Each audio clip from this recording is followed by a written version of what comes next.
Handa! Saludo! Katatakan!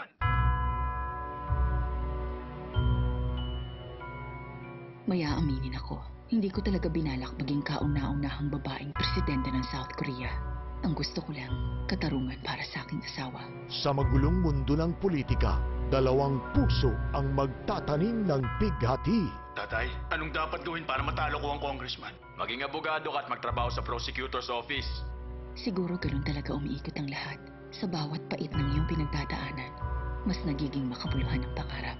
Mr. President, ano pong tingin niyo kung gawin nating kandidato si Miss Maureen? Hatid ng Heart of Asia sa Philippine Primetime.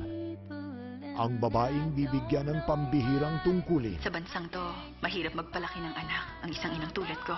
at pangalawang pagkakataon para magmahal ng wagas.